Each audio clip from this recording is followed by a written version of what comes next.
Les auditions des confessions religieuses sur la proposition de loi fixant le régime des associations d'inspiration religieuse ou à caractère sectaire prévues ce matin au palais Leyomba n'ont pu se tenir. Les raisons dans cette session d'information. Et puis à 24 heures de la tenue de l'élection du président du bureau exécutif du comité national olympique, Edmond Okemvele, est candidat à la dite élection, se complaît dans la dénonciation. À Libreville, on braque et on vole à main armée.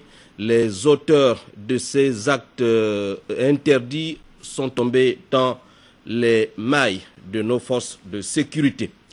Madame, Monsieur, bonsoir et merci de suivre cette session principale d'information sur Gabon aux télévisions. En ouverture de cette session, je le disais, 2 braqueurs de nationalité gabonaise dans les mailles de la police judiciaire spécialisée dans les vols à main armée des véhicules. Les 2 voleurs ont été saisis alors qu'ils étaient en pleine opération de braquage au quartier Charbonnage. C'est à Libreville. Jean de Dieu Mambundu, Ludwine Kavou, Francis Mbanja de Gabon Télévision. Une voiture, 2 armes à feu, notamment un pistolet automatique et un revolver, une plaque d'immatriculation, sont autant de pièces à conviction retrouvées aux mains des 3 présumés braqueurs dont l'un se trouve en cavale. David Lendoy Bouguia, 27 ans, et Ted Willy Alibi, 25 ans, tous 2 Gabonais, sont les présumés voleurs professionnels qui dissipent toute preuve après une opération de vol. Tenez par exemple ici, cette voiture VX Land Cruiser s'est vue dotée d'une nouvelle plaque d'immatriculation, ainsi que d'une nouvelle couleur de peinture par les 2 présumés gangs qui roulent depuis 3 mois dans cette VX en toute quiétude. Oui, on a récupéré les armes dans le sac de monsieur de la secte. On va chez un soudeur, juste il coupe, il prend le serre-joint, il coupe, il colle, il soude. Braquage à main armée et vol qualifié, détention illégale d'armes à feu, 2 crimes auxquels devront répondre les 2 présumés braqueurs dans les jours à venir. Et voilà, une arrestation qui a coïncidé ce matin avec l'audition du ministre de la Justice, garde des Sceaux, qui était face au sénateur de la Commission des lois et des affaires administratives. Le ministre de la Justice répondait ainsi à une invitation de ces vénérables afin de s'expliquer sur le projet de loi modifiant certains articles du Code civil. Guy Roger Lindira. C'est un ministre de la Justice au fait du sujet qui s'est présenté devant les élus locaux pour donner les grands axes du projet de loi modifiant certains articles de la première partie du Code civil. Le ministre Séraphin Mundunga expliquera qu'il s'agit des articles 180 et 181 et concerne la délivrance de l'acte de décès et les mentions qui y figurent. La protection accrue des droits de la veuve et de l'orphelin au Gabon demeure une préoccupation constante du président de la République, précisera le ministre de la Justice. Séraphin Mundunga insistera devant les vénérables sénateurs que les familles gabonaises sont confrontées au problème de spoliation de la veuve et de l'orphelin à la suite du décès de l'époux et d'avancer que ces fléaux a pour conséquence la destruction de la famille, cellule de base de toute société. C'est ainsi que le mécanisme d'élaboration des projets de textes législatifs ou réglementaires ou encore la modification de certaines dispositions de ceux-ci permettra d'améliorer l'environnement économique et social des veuves, la prise en charge des personnes cibles et l'allègement des procédures relatives à la liquidation des droits du conjoint survivant. C'est ce qu'exposera le ministre Séraphin Mundunga face aux élus. Les nouvelles dispositions des articles 180 et 181 bis, indiquera le ministre Mundunga, prévoit que l'acte de décès soit désormais dressé en plusieurs volets et que l'officier d'état civil doit, sous sa responsabilité, veiller à la remise de la copie de l'acte de décès au conjoint survivant ou à son représentant et aux orphelins ou à leurs représentants, d'où cette précision. Il faut multiplier le nombre d'actes de décès en fonction du nombre d'enfants qu'il a laissés. De l'échange entre le ministre de la Justice, garde des Sceaux, et les vénérables sénateurs au palais Omar Bongo Ondimba, nous retenons que la consolidation de l'état de droit constitue le premier axe stratégique du projet de société du chef de l'État Ali Bongo Ondimba et que cette consolidation de l'état de droit doit passer par une justice juste et équitable pour tous. Je vous l'ai dit, les auditions des confessions religieuses sur la proposition de loi fixant le régime des associations d'inspiration religieuse ou à caractère sectaire prévues ce matin au palais Léomba n'ont pu se tenir. Les causes dans ce reportage de nos confrères de l'Assemblée nationale, Amédée Mavungu, Henri Nessor Ndjavé. Mandaté par la conférence des présidents de l'Assemblée nationale, la commission des affaires sociales, des affaires culturelles et de la communication que préside l'honorable Albertine Maranga Moussabo avait pensé qu'il était bon d'entendre les confessions religieuses, chacune à son tour, sur la proposition de loi fixant le régime des associations d'inspiration religieuse ou à caractère sectaire, pour ainsi avoir leurs avis et voir s'ils avaient quelques aspects qu'ils voulaient voir introduits dans la loi. Mais c'était sans compter avec les confessions religieuses qui n'ont pas accepté que l'invitation qui leur a été faite se déroule à la manière que l'Assemblée nationale avait prévue, c'est-à-dire audition à 9h30 des confédérations pentecôtistes charismatiques et de réveil, suivies de l'Église catholique, du Conseil supérieur des affaires islamiques du Gabon et de l'Église évangélique du Gabon. Mais curieusement, ils nous font comprendre qu'ils souhaitent passer ensemble. On leur a dit non, ce n'est pas le mandat que nous avons reçu. Nous n'avons pas reçu ce mandat-là. Et ils viennent en plus avec une proposition de report pour le 9 ou le 16 avril. Nous leur avons dit que le texte était urgent et qu'il fallait absolument que nous travaillions. Donc on est entré en tractation et on leur a fait comprendre que le vote de la loi est une prérogative du Parlement. Donc nous ne pouvons pas être, notre conduite ne doit pas être dictée par les experts. Donc là, nous allons continuer l'analyse de notre texte, parce que c'est un texte dont les Gabonais ont besoin. Même son de cloche du côté du groupe parlementaire PDG, dont le vice-président Emmanuel Laté a été catégorique sur la question. Moi, en tant que président du groupe parlementaire, je donnais instruction aux députés du groupe de continuer l'examen du texte. Nous ne pouvons pas bloquer l'examen d'une loi parce que nous avons invité des gens qui n'acceptent pas et qui veulent nous imposer leur manière de travailler. L'Assemblée nationale a ses méthodes.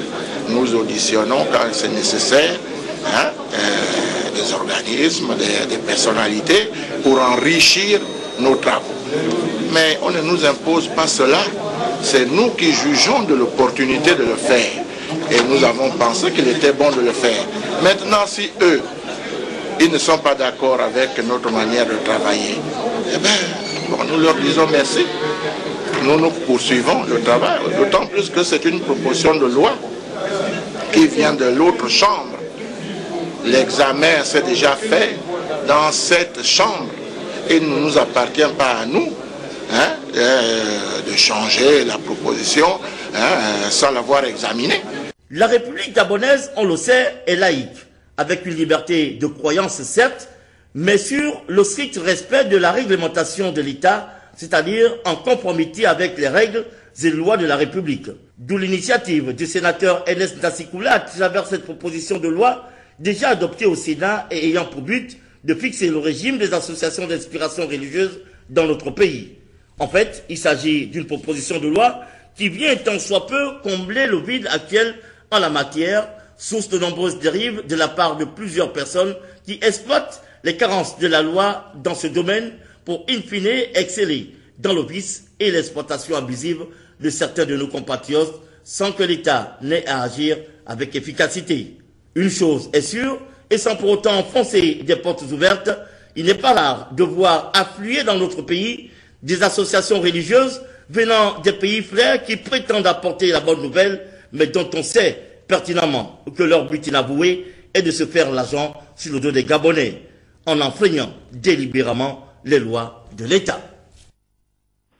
À la suite donc de la non-tenue de ces auditions, voici les explications de l'archevêque de Libreville, Monseigneur Basile Mve Ngon. Il s'est confié à Lolita Obono et Jean-Pierre Moussoumi de notre rédaction. Nous avons été invités, les confessions religieuses, à être auditionnées chacune à son heure. Et avant de nous rendre à l'Assemblée nationale, nous nous sommes concertés pour dire que le moment est important. C'est une loi qui est initiée pour les confessions religieuses. Alors il était normal que les confessions religieuses se concertent pour répondre aux questions qui leur seront posées. Et nous avons voulu être ensemble et répondre à nos préoccupations, quitte à ce que des questions soient posées particulièrement à chaque confession religieuse pour qu'elle dise ce qu'elle est en réalité et ce qu'elles veulent savoir sur ces confessions religieuses. Eh bien, nous attendons la suite de cet échange que nous avons eu avec quelques membres de la commission qui devaient nous auditionner.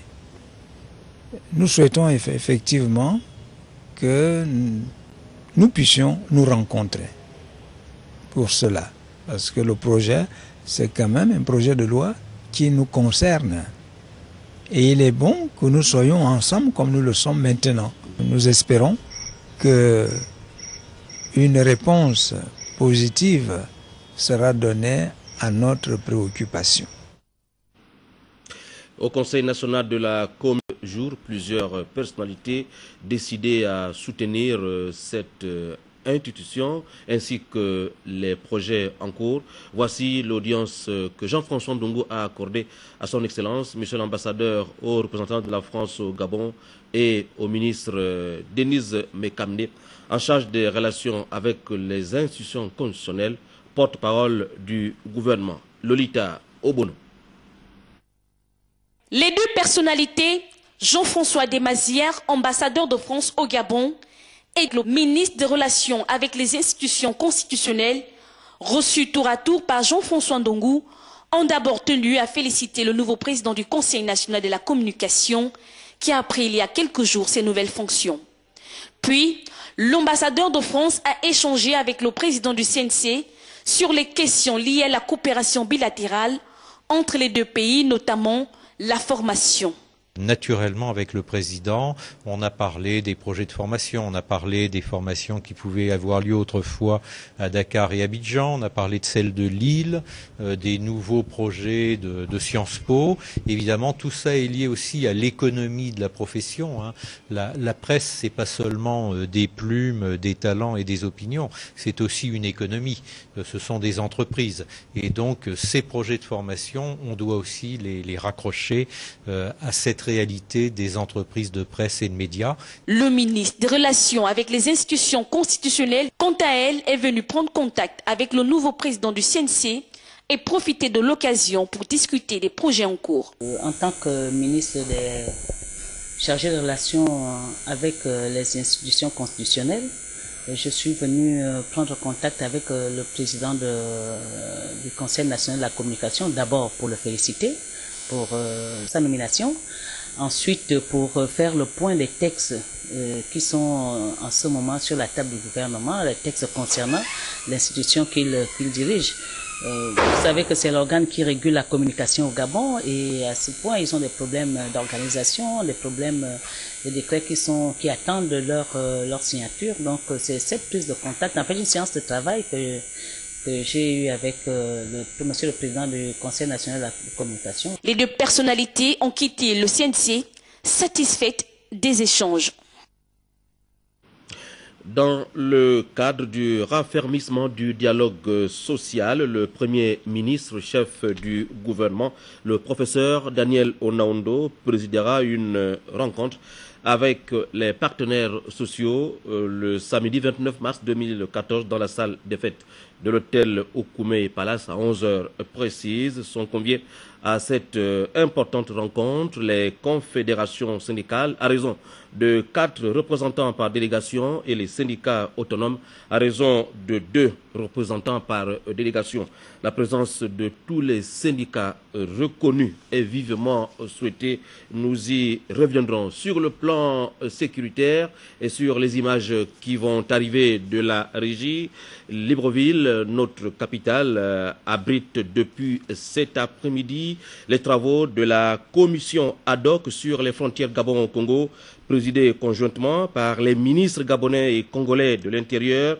Cette réunion va permettre donc aux experts venus du Congo et du Gabon de mettre en place un cadre juridique sur la base des documents scientifiques et historiques, mais aussi de s'accorder sur les voies et moyens d'asseoir une meilleure coopération au niveau des frontières en vue de renforcer la paix et la sécurité entre nos 2 pays.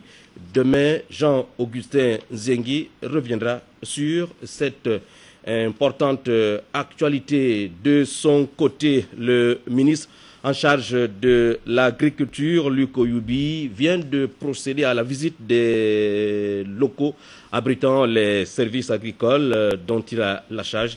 L'économie de cette actualité, Guy Cabrel Lemami, Pierre Claver est là.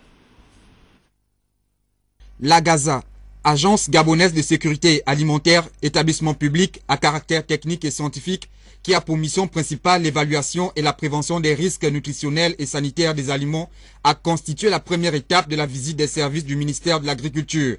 Après une brève séance de travail avec les agents de la dite agence, la délégation conduite par le ministre Luc Oyubi s'est ensuite rendue respectivement à l'ONALA, l'Office national des laboratoires agricoles, département spécialisé dans l'analyse de la production alimentaire, l'ACOPA, l'agence de collecte et de commercialisation des produits alimentaires. Ici, le ministre en charge du département de l'agriculture s'est imprégné des activités régaliennes de l'agence et autres dossiers en cours. Présentation aussi des activités de l'ONADER, Office national du développement rural.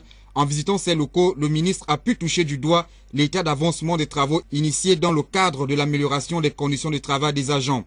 Avant-dernière étape de cette visite, l'ORIAM, l'Office de recherche, d'introduction, d'adoption et de multiplication du matériel végétal. Visite des bureaux abritant ces services, puis du laboratoire. Toutefois, la structure rencontre d'énormes difficultés, à l'instar de l'électricité en manque depuis plusieurs mois. Dernière étape de ce périple, l'IGAD, l'Institut gabonais d'appui au développement, créé en juin 1992 à l'initiative de l'État gabonais, avec pour objectif le développement d'un tissu agricole périurbain de type privé sous forme d'agriculture sédentaire. Le bilan du périple. Bon, au niveau des agences, nous nous sommes rendus compte que les conditions ne sont pas toujours réunies. Il y a des agences qui sont logées dans des bureaux corrects mais pas bien équipés. Il y en a qui n'ont pas d'ordinateur. Il y en a qui n'ont même pas d'électricité. Et nous espérons que dans les semaines qui arrivent, tous ces problèmes seront résolus. Dans tous les cas, nous allons nous battre avec eux pour que tous ces problèmes soient résolus parce que dans la majorité des cas, les conditions correctes de travail ne sont pas réunies. Alors que le Gabon importe plus de 80% de produits alimentaires, cette visite permet au ministre Luc Oyubi de mieux cerner le fonctionnement des services afin d'apporter des stratégies devant conduire à la valorisation du secteur agricole de notre pays. Nous allons changer de registre et vous le savez sans doute, plusieurs quartiers du 3e arrondissement de la capitale gabonaise vont recevoir dans un avenir relativement proche les travaux d'aménagement. En prélude à cette opération, le ministre en charge des investissements et de l'habitat, Magloire Ngambia, a réuni les populations concernées en présence de Jean-Pierre Moussouami de Timboué et Belin Bekita.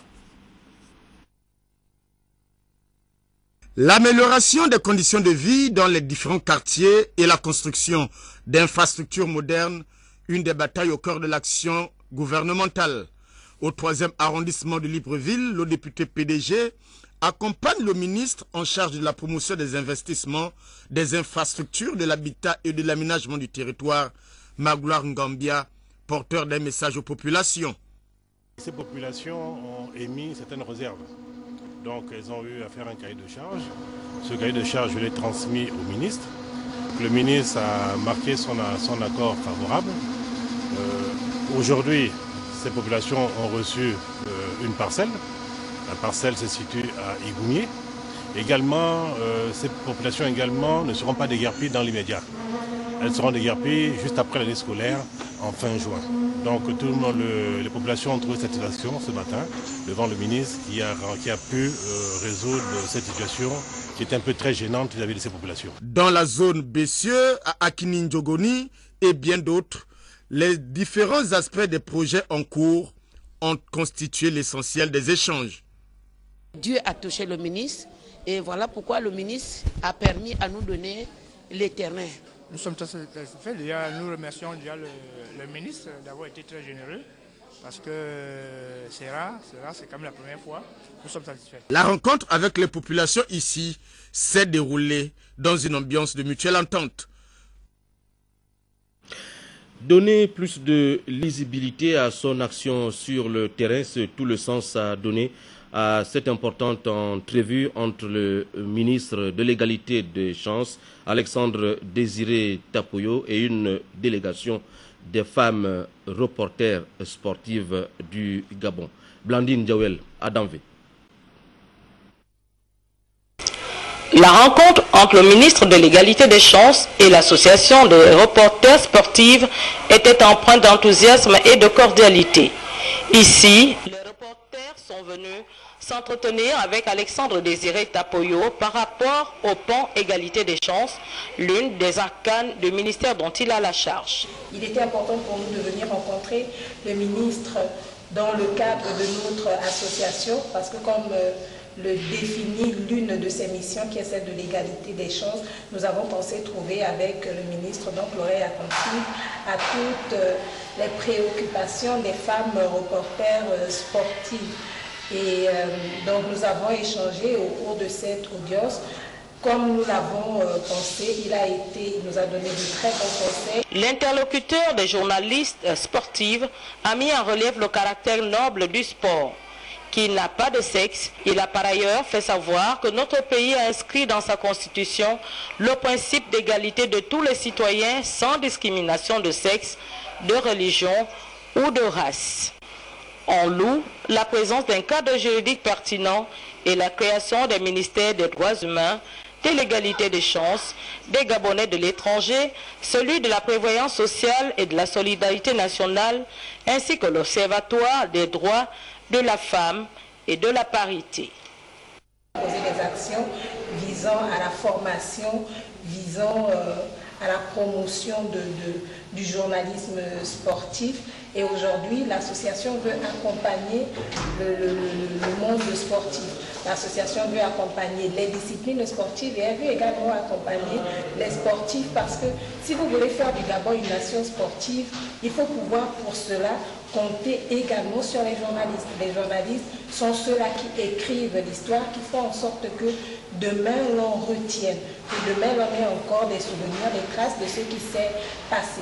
C'est pour cette raison que nous sommes donc venus rencontrer le ministre afin d'avoir ce grand homme à nos côtés pour nous guider, pour nous orienter, pour donner plus de visibilité à l'action des femmes sportives. Entre conseils et autres photos de famille, l'ambiance. Nous restons dans ce volet et vous le savez, je l'ai dit au sommaire, à 24 heures de la tenue de l'élection du président du bureau exécutif du Comité national olympique, Edmond Okemvele, est candidat. Il se complaît plutôt dans la dénonciation. Il était ce matin face à la presse nationale et internationale. Raïssa Lor, Mezamendong, Francis Ifunda, Samabi Modibo.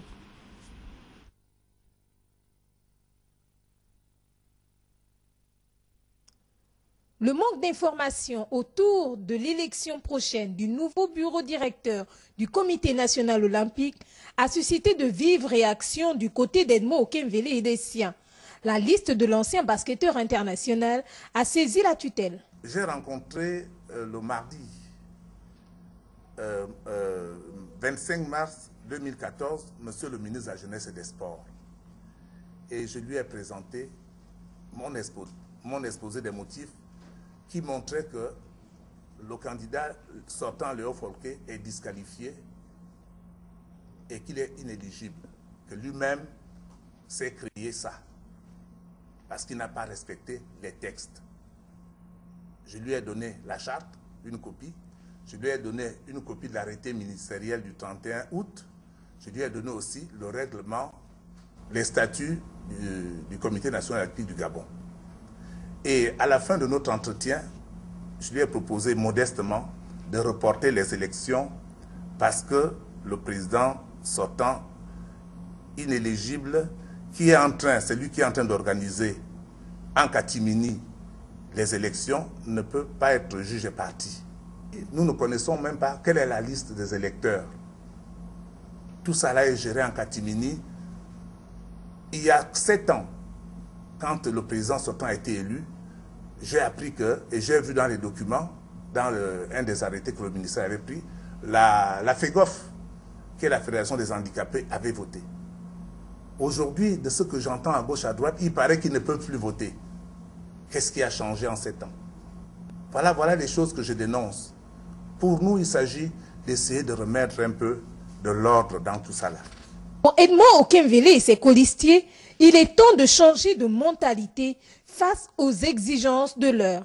Nous disons que le temps est venu pour que les Gabonais et les Gabonaises, surtout nous, les dirigeants, comprenions qu'il faut changer de mentalité et changer de façon de réfléchir et de faire. Car la compétition est devenue difficile, surtout quand on s'attaque à l'international. Des positions qui viennent compromettre la tenue de l'élection prévue ce jeudi 27 mars. Wait and see. En rapport avec cette actualité, retenez que les responsables du ministère des Sports ont indiqué qu'au nom du principe d'indépendance des fédérations sportives, eh bien, la tutelle n'intervient pas dans le processus des élections au Comité national olympique. Une information de service suite à un incident survenu sur la voie ferrée, le train Équateur numéro 333, initialement prévu pour ce mercredi 26 mars 2014 au départ d'Ovendo, partira finalement demain jeudi 27 mars 2014 à 9h30. Toutefois, les clients ne souhaitant plus voyager peuvent immédiatement se rapprocher des guichets de Cetrag Ovendo pour un remboursement intégral. Cetrag présente à ces derniers ses excuses pour le désagrément causé. Nous enchaînons avec ces premières journées portes ouvertes du centre d'accueil d'Angonji, 16 années après son ouverture. Des journées rehaussées par la présence du ministre de la Prévoyance sociale, Brigitte Anguilé Mba. Buagou Mikala. Vous êtes venus assister aux journées de portes ouvertes. Situé dans la commune d'Akanda, le centre d'accueil pour enfants en difficulté sociale d'Angonje existe depuis 16 ans. A une capacité d'accueil de 80 places et emploie 60 agents pour son fonctionnement quotidien. Les premières journées portes ouvertes organisées dans ce centre ont été une occasion propice pour la directrice de l'établissement d'étaler au grand jour les difficultés qui minent le bon fonctionnement de cette maison d'accueil. L'un de nos problèmes encore, c'est le renforcement des capacités des agents. C'est une urgence si nous souhaitons une meilleure prise en charge des enfants. Je voudrais, s'il vous plaît, vous demander de quitter un tant soit peu votre position et vous plonger dans la peau d'un éducateur spécialisé, d'un assistant social, d'une lingère, de l'intendant ou d'un plongeur du CAPDES. Cet événement a permis également à Madame le ministre d'avoir une meilleure perception du centre, du travail de son personnel et des besoins inhérents à la responsabilité qui est celle de ces derniers. Je suis consciente de la difficulté et de l'importance de la tâche qui vous incombe. Aussi, je ne ménagerai aucun effort pour améliorer vos conditions de travail, afin que vos pensionnaires et la meilleure prise en charge possible.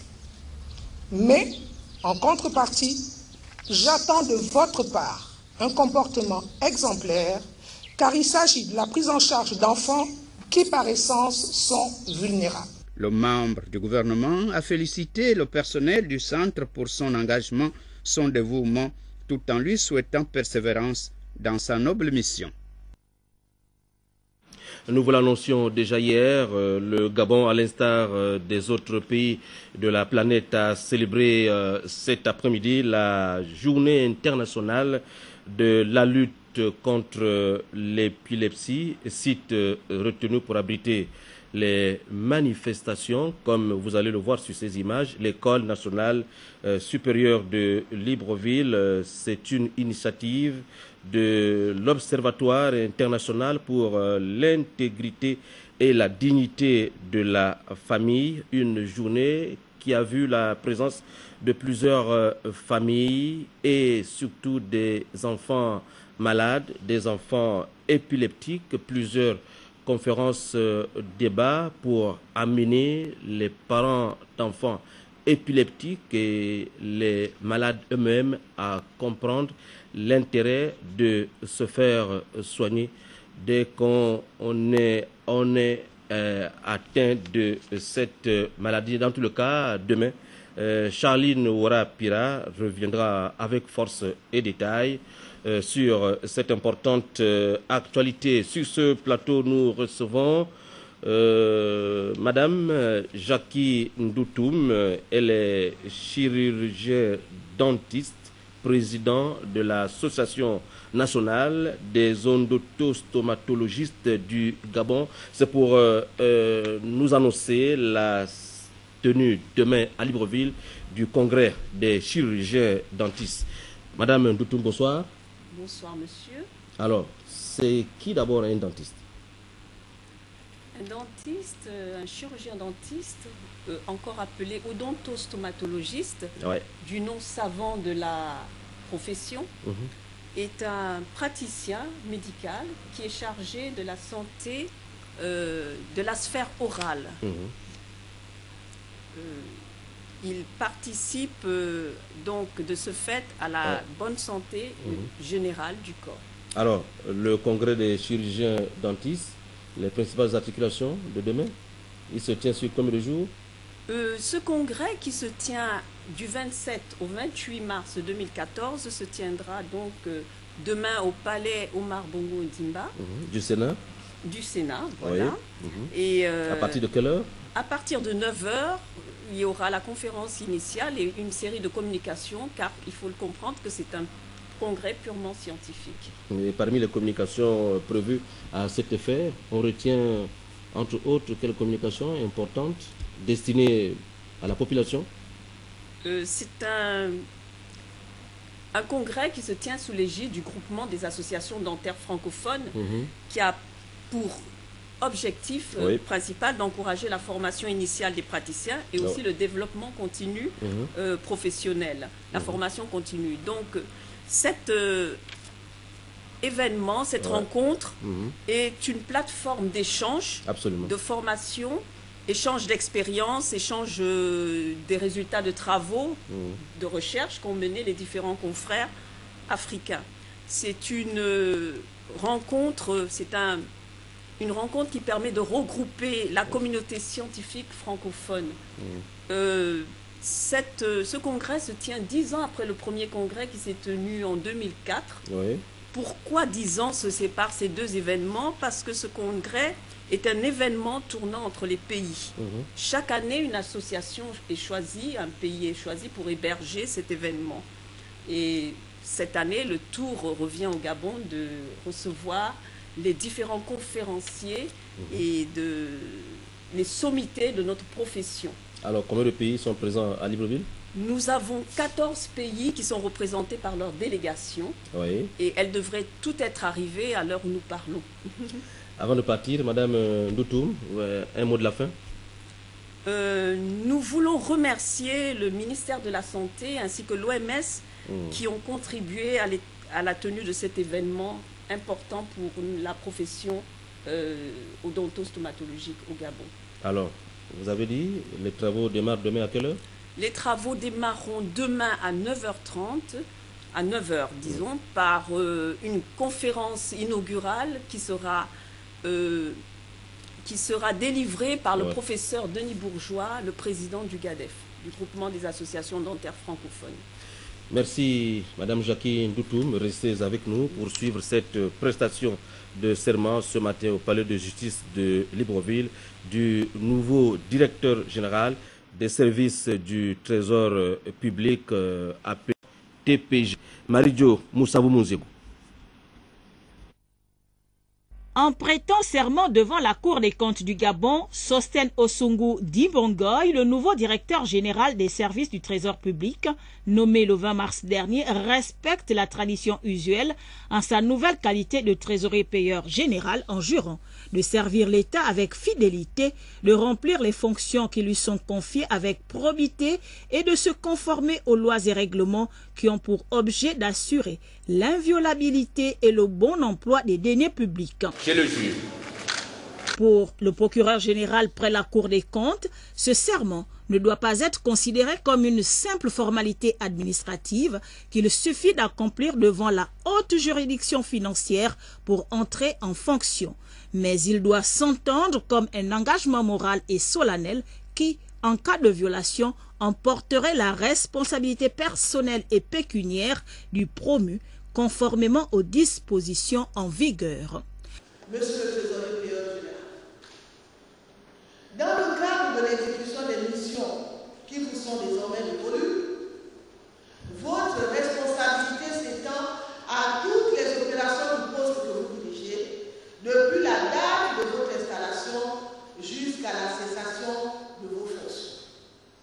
Le premier président de la Cour des comptes du Gabon, Gilbert Ngoulakia, en sa qualité de premier responsable de cette haute juridiction financière, n'a pas manqué de prodiguer de sages conseils au nouveau trésorier payeur général du Gabon. Vous devrez constamment vous souvenir du principe selon lequel le trésor public ne se confond pas avec la cassette du roi.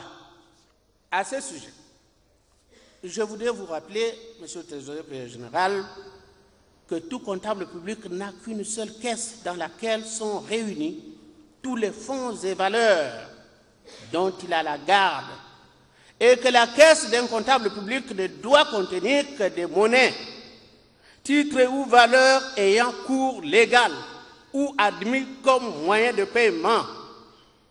Il lui est interdit d'y inclure des fonds personnels ou de l'argent sale. L'éclat de cette cérémonie a été rehaussé par la présence d'illustres invités, en tête desquels le ministre du Budget et des Comptes publics, Christian Magnagna. Un deuxième invité sur ce plateau pour annoncer la tenue dès demain à Libreville du premier colloque international sur les enjeux et perspectives de la microfinance et des partenariats pour les territoires du Sud. Madame Mavioga Lidi, elle est membre du comité d'organisation. Madame Mavioga, bonsoir. Bonsoir, monsieur Simon. Alors, vous confirmez la tenue de ce colloque dès demain à Libreville? Exactement. Alors, de quoi il sera question? Alors, il sera question de nous entretenir sur les enjeux et les perspectives de la microfinance et des partenariats pour les territoires du Sud. Oui. Et nous parlerons exactement sur la microfinance et son impact sur le développement. Donc la microfinance ici est un système de financement des projets des populations exclues des systèmes bancaires classiques. Il s'agit ici des populations démunies à faible revenu. Oui. Nous venons décliner également le programme qui va se dérouler sur 3 journées. Le lieu du colloque? Le lieu du colloque, ce serait à l'immeuble des Eaux et Forêts, donc au rez-de-chaussée, à partir de demain à 7h30 pour l'accueil des participants. Qui reviennent de l'ensemble des pays du monde, puisque nous parlons d'un colloque international. Ah ouais. Donc nous avons des participants qui reviennent de la France, du Cameroun, du Canada aussi. En tout cas, d'un peu partout. Hein. D'un peu, voilà. Alors, un mot sur les résultats attendus? Oui, nous voulons en fait ici promouvoir la recherche déjà au niveau de notre institut, qui est l'Institut supérieur des technologies, qui héberge le LARCIG, qui est le laboratoire qui organise ce colloque, ce premier colloque. Donc nous voulons promouvoir la recherche au niveau de l'Institut supérieur des technologies et intéresser le maximum des enseignants-chercheurs de l'IST à l'action de la recherche. Demain, le congrès, le colloque s'ouvre à partir de quelle heure? Vous allez le répéter? À partir de 7h30, nous commençons avec l'accueil des participants. Oui, vous avez dit, le lieu c'est? Le lieu c'est aux Eaux et Forêts, donc au ministère des Eaux et Forêts. Merci Madame Abioga d'être passée. Restez avec nous pour suivre cette visite entreprise depuis ce matin par le collectif des jeunes communicateurs. Ils ont procédé donc à la visite de plusieurs médias, radio et télévision privées de la place. Objectif ici, s'enquérir des conditions de travail des communicateurs au sein de ces structures. Lolita Obono, Jean-Pierre Moussouami, Détimboué. La radio Kougoulou a constitué la première étape de cette visite. Dans les locaux de cette radio, les jeunes communicateurs ont fait le tour des différents services pour s'enquérir des conditions de travail des communicateurs. Les locaux de la télévision du futur TV+, ont constitué la deuxième étape de cette visite et le président du CJC en ressort satisfait. Je suis ému de constater l'accueil qui nous a été réservé partout. Et en l'occurrence ici à TV+, où le directeur nous a réservé un temps. Et je suis également ravi de constater que les jeunes communicateurs adhèrent à la vision du collectif des jeunes communicateurs, puisque c'était l'objectif premier de cette tournée, présenter la vision aux communicateurs des médias et solliciter, n'est-ce pas, leur adhésion. C'est aussi une découverte, parce qu'on a constaté que les problèmes des communicateurs sont les mêmes et qu'ensemble, c'est l'objectif du CJC, nous puissions, n'est-ce pas, apporter chacun sa pierre à l'édifice. Cette visite a également permis au président du CJC d'annoncer l'aboutissement d'un projet. C'est aussi l'occasion pour moi d'annoncer devant les médias l'inauguration dans les tout prochains jours de la salle multimédia que met en place le CJC pour tous les communicateurs, et rappeler que les services qu'offre cette salle sont gratuits, notamment les recherches via Internet, via les médias, via évidemment la salle multimédia, la bibliothèque, qui permettra donc aux journalistes et aux communicateurs tout azimut de faire leurs recherches sans payer un franc. Les jeunes communicateurs offrent leur aide aux communicateurs comme eux, sans exception, pour que la communication soit plus efficace. Nous bouclons cette session d'information avec une note de religion. Les femmes de l'Alliance chrétienne du Gabon, région sud-est, organisent à partir de demain jeudi, et ce jusqu'au 30 mars prochain, à Libreville, un séminaire d'évangélisation placé sous le thème « Les signes des derniers temps, prépare-toi ». Les tenants et les aboutissants du dit séminaire, dans cet extrait que nous vous proposons, réalisé par Ahmed Mouyaka et John Michel Boudéan, avec un des membres du comité d'organisation que nous écoutons.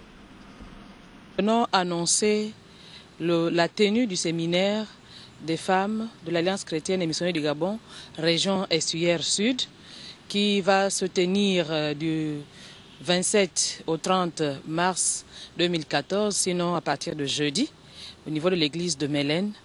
Et c'est un séminaire qui regroupe pratiquement toutes les femmes de cette région. Et pendant ces 3 jours, nous parlerons d'un thème un peu d'actualité que nous avons donné comme titre « Les signes des derniers temps, prépare-toi à la rencontre de ton Dieu ». Notre désir, c'est de pouvoir susciter un réveil dans les consciences, c'est donner l'occasion à tout un chacun, au travers de ce séminaire, de faire le choix quant à sa vie et comment préparer l'avenir. Nous savons que pour toute chose, l'on a besoin de se préparer. Et beaucoup oublient qu'un moment viendra à la fin des temps. Et comment ferons-nous quand ces moments arriveront? Est-ce que nous serons surpris ou nous serons déjà apprêtés tout en regardant les événements qui nous entourent pour dire qu'effectivement, le temps que le Seigneur avait prévu pour juger le monde arrive et que chacun de nous se tienne prêt par rapport à ces moments. L'information de dernière minute que m'apporte Tassana Minko, le Gabon, porté aujourd'hui à la tête de l'association des raffineurs africains. C'est le directeur général de la Sogara, la société gabonaise de raffinage, Pierre Tenon Ndiaye, qui va présider aux destinées de Lara pendant une année renouvelable. L'élection a eu lieu cet après-midi à Marrakech au Maroc. Des informations que nous détenons là à l'instant, disait tantôt de notre envoyé spécial à Marrakech, Victor Mundunga. Nous y reviendrons. Ainsi s'achève cette session d'information. Merci de l'avoir regardé. À demain 20h.